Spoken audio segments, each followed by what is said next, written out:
At the heart of every single conflict is a struggle for two things: land and energy. Land, because it is the base of our home, security, and food. Energy, because it is the phenomena we use to power our civilization. The current Russia Ukraine conflict is no less motivated by these two assets.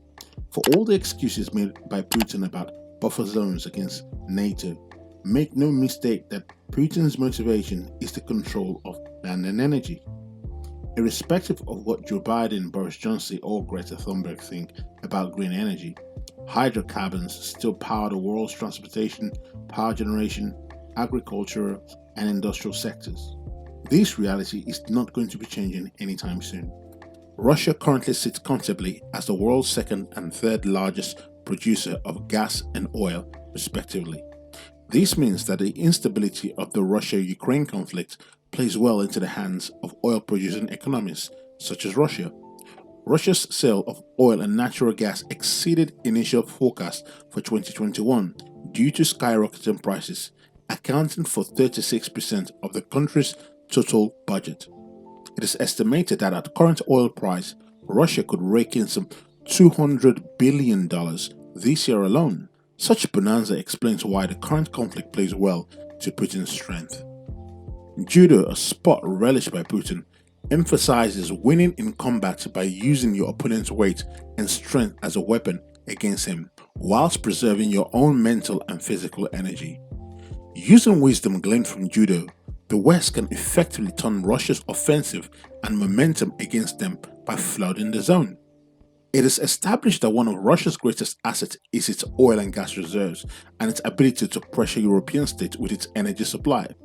The long-held wisdom of economics is that an oversupply of any commodity will lead to a diminishing of the cost of said commodity. Sand, for example, is cheaper than gold precisely because sand is more abundant than gold. It therefore stands to reason that opening of oil and gas wells in North America and the European continent, including the maximization of coal power generating assets, needs to be implemented immediately.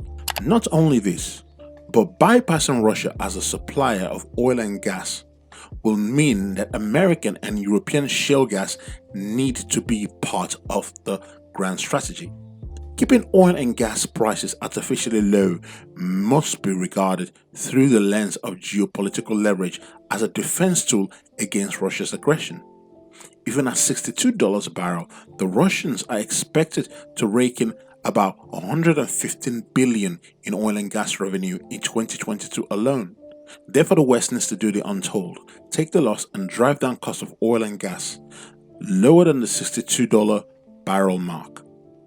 And this can be done by an oversupply of oil and gas in the market.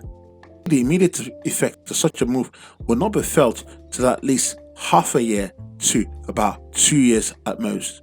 This is mainly due to a lack of investment in hydrocarbon producing assets, especially as Western investors have failed to invest in hydrocarbon assets due to the dominating net zero narrative.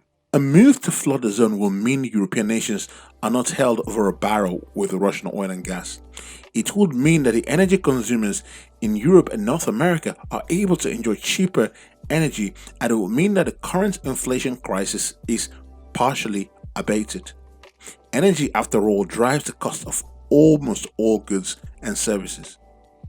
However, such a move will require Western leaders to admit three things. 1. That climate change is not the biggest issue facing mankind. Energy security and geopolitical instability is. 2.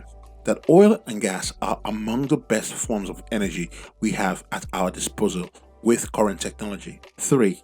That their net zero policy needs to be brought to an immediate halt and replaced with a sensible energy policy that maximizes and utilizes conventional hydrocarbons and nuclear. Putin is, however, counting on Western leaders to maintain their anti-oil and gas posture. The choice is clear. Western leaders can either admit that the anti-hydrocarbon energy policies of the last 20 years has failed and reverse course, or they can accept the Russian momentum in Eastern Europe and beyond. The hour is late. The question is, Can Western leaders act decisively and uniformly to flood the markets with oil and gas? History awaits a response with bated breath. This is Tommy on Energy Academy.